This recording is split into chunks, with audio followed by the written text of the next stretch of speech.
Hello friends, चलिए class को शुरू करते हैं। तो देखते हैं पहला क्वेश्चन क्या कह रहा है। देखिए पहला क्वेश्चन कह रहा है कि तीन संख्याएं 3 संबंधी 5 संबंधी 7 के अनुपात में है।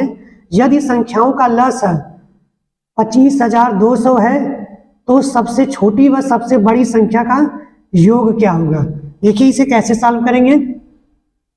जब भी हमें कोई भी संख्या अनुपात में दी होती है तो उस अनुपात को हम किस तरह से रियल संख्या में बदल सकते हैं। देखिए हम इसके साथ अनुपात दिया हुआ है तो इसका मतलब क्या, हम इसे 3x 5x और 7x लिख सकते हैं, क्योंकि यहाँ से अगर अनुपात लेंगे तो x वाला हिस्सा गायब हो जाएगा। ठीक है, अब कहा जा रहा है इन तीनों का अगर हम लघुत्तम समापवर्ती ले रहे हैं तो कितना आ रहा है, 25,200 आ रहा है। अब देखिए इसमें से अगर हम लसाअ लेंगे तो क्या बनेगा। देखिए 3 गुणे 5 गुणे 7, और जो चीज सब में कॉमन होती है उसे कितनी बार लिखते हैं, केवल एक बार लिखते हैं, लसाअ का रूल है। ठीक है, और इसके बराबर में कितना दिया हुआ है आपको, 25,200। ठीक है, अब इसे क्या करेंगे, हम कट करेंगे तो देखिए क्या हो जाएगा। पहले इसको हम 3 से काट लेते हैं, 3 से काटेंगे तो 3 बड़े 24 हो जाएगा और 3 चौको 12। ठीक है, और यहाँ से डबल जीरो अभी भी हमारे पास बचा रहेगा। फिर इसको 5 से काट लेते हैं तो 5 से काटेंगे कितना बचेगा, 5 एकम 5 और 5 चक 30 हो जाएगा, और 30 होने का मतलब यहाँ से 4 बच जाएगा, 5 बड़े 40 यानी कि कितना हो जाएगा, 1680। अब फिर इसे 7 से काट लेंगे तो कितना बचेगा, 7 एकम 7 और 7 चौको नहीं सॉरी 7 दूना 14 होगा, 7 दूना 14 और 7 चौको 28, यानी कि यक्स की वैल्यू यहाँ से आपकी क्या निकल के आ जाएगी, 240। अब पूछा जा रहा है कि जो सबसे बड़ी संख्या और जो सबसे छोटी संख्या, देखिए जिसका अनुपात जितना बड़ा होगा वो सबसे बड़ी होगी, जिसका अनुपात कम होगा वो छोटी, यानी कि सबसे छोटी संख्या कौन है, 3x, और सबसे बड़ी संख्या कौन है, 7x। इन दोनों को जोड़ा जाएगा तो कितना बनेगा आपका 10x, और 10 की यक्स की वैल्यू आपको कितना दे गया है, 240। इस तरह से आपका आंसर कितना हो जाएगा, 2400। ठीक है, यही आपका बड़ी और सबसे छोटी संख्या का जोड़ हो जाएगा।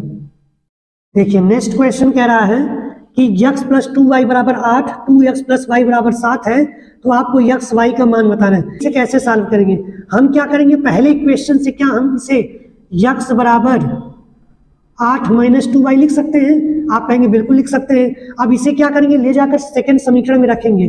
तो सेकंड समीकरण में जहां हमको x दिख रहा है वहां पर इस पूरे वैल्यू को रखेंगे तो देखिए क्या हो जाएगा, प्लस y बराबर 7 इस तरह से हो जाएगा। अब इसका गुणा कर लेंगे कितना हो जाएगा, 16 4y प्लस y बराबर 7।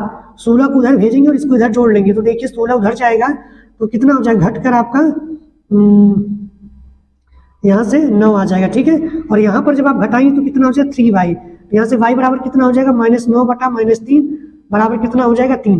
देखिए y की वैल्यू आपकी आ गई है, ले जाकर इसको किसी भी समीकरण में रख दीजिए, चाहे इसमें या इसमें, तीनों में से कहीं पर भी रख दीजिए, आपकी x की वैल्यू आ जाए। देखिए अगर इसमें हम रख रहे हैं तो कितना हो जाएगा, x प्लस 2 गुणे 3 रखेंगे यानी कि 6 बराबर 8, तो x बराबर कितना हो जाएगा, 8 माइनस 6 बराबर 2, यानी कि x की वैल्यू कितनी आएगी, 2, और y की वैल्यू कितनी आएगी, 3। ठीक है, नेक्स्ट क्वेश्चन कह रहा है 8 संख्याओं का औसत 18 है। यदि एक संख्या को निकाल दिया जाए तो उसका औसत 20 हो जाता है। तो जो निकाली गई संख्या है उस संख्या को आपको ज्ञात करना है। देखिए औसत का हमने फार्मूला क्या बताया था, औसत बराबर होता है कुल संख्या का योग, यानी कि कुल योग, हम डायरेक्ट इसको लिख सकते हैं कुल योग बटा कुल संख्या। ठीक है, यानी कि नंबरिंग कर लेंगे, काउंटिंग कर लेंगे कितनी संख्या उपस्थित है। देखिए औसत आपको शुरू में बोला जा रहा है कि औसत 18 था। ठीक है, और कुल योग तो हमको पता नहीं है, लेकिन हमको कुल संख्या पता है, तो कुल योग हम निकाल सकते हैं। यहाँ पे जितनी भी संख्या ली गई थी उसका योग कितना हो जाएगा, जब इधर पूरा कर देंगे तो योग बराबर टोटल कुल योग बराबर कितना आ जाएगा, 18 8 144, यानी कि टोटल संख्याओं का कितना योग था, 144 था। अब बताया जा रहा है इस योग में से जो है एक संख्या को निकाल दिया जाता है। मान लीजिए जो संख्या निकाली गई है वो क्या है, यक्स है, तो अगर उसको निकाल दिया जाएगा तो कुल योग आपका कितना रह जाएगा, यक्स 144 माइनस यक्स रह जाएगा। और जब एक संख्या निकाली गई है तो जाहिर सी बात है कि 8 से संख्या कितनी रह जाएगी, 7 रह जाएगी। और इस कंडीशन में बोल रहा है कि जो नया औसत आपका बन रहा है कितना बन रहा है, 20 बन रहा है। तो इसको सॉल्व कर लीजिए तो 144 माइनस यक्स बराबर कितना आ जाएगा, 140। यक्स को उधर भेजिए, 140 को उधर भेजेंगे तो डायरेक्ट देखिए कैसे हो जाएगा, यक्स बराबर यक्स को हम उधर भेज लेते हैं, यक्स को उधर भेजेंगे और इधर 144 माइनस 140 घटाएंगे तो यक्स बराबर कितना आ जाएगा, 4। यानी कि जो संख्या निकाली गई वो संख्या क्या है, 4 है। नेक्स्ट क्वेश्चन देखेंगे।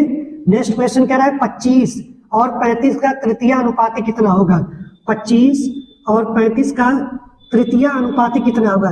ठीक है, जब भी इस तरह से क्वेश्चन आपको पूछता है तो आप पहले को मान लीजिए क्या है, ए है, और दूसरे को मान लीजिए बी है। तृतीय अनुपाती निकालने का सीधे समानुपात का रूल लगता है यहाँ पर। इसको हम कैसे लिखते हैं, तृतीय अनुपाती के, ध्यान रखिए चतुर्थानुपाती की बात नहीं की जा रही। जब भी तृतीय अनुपाती की बात की जाएगी तो उसे हम इस तरह से लिखते हैं, ए संबंधे बी, बी संबंधे सी। तो जो ये तृतीय अनुपाती है उसी को हमने किससे दिखा दिया है, सी से दिखा दिया, क्योंकि ए और बी की तो वैल्यू हमको पता है, ये सी की वैल्यू नहीं पता है। जब हम तृतीय अनुपाती निकालने की बात करते हैं तो उसे इस फॉर्म में लिखते हैं, संबंधे बी समानुपाते बी संबंधे सी समानुपाती, ऐसे बनाते हैं, 4 पॉइंट देते हैं। ठीक है, और इसके अब इसको सॉल्व कैसे करेंगे, ध्यान रखिएगा। किनारे का जो गुणा करते हैं बीच वाले गुणे के क्या होता है, बराबर होता है, यानी कि ए सी बराबर कितना होता है, बी स्क्वायर। तो सी क्या है, तृतीय अनुपाती सी बराबर क्या हो जाएगा, बी स्क्वायर बटे ए। आप इस फार्मूले को भी डायरेक्ट याद रख सकते हैं कि अगर सी आपकी तृतीय अनुपाती हो और दो संख्याएं क्रमशः पहली और दूसरी आपको दी गई हो तो तृतीय अनुपाती डायरेक्ट आप इस फार्मूले से निकाल सकते हैं। देखिए सी बराबर आपका क्या हो जाएगा, बी की वैल्यू 35 से सी कितनी बार लिखेंगे, 2 बार, और यहाँ पर ए की वैल्यू कितनी है, 25। इसको देखिए काटेंगे 5, इसमें देखिए 2 बार 5 है ना, 2 बार 5 है तो एक बार इधर काटेंगे तो 7, एक बार इधर से इसको निपटा देंगे तो ये 7 हो जाएगा, यानी कि टोटल आपका आंसर कितना आ जाएगा, 49, यानी कि तृतीय अनुपाती कौन हो जाएगा, 49।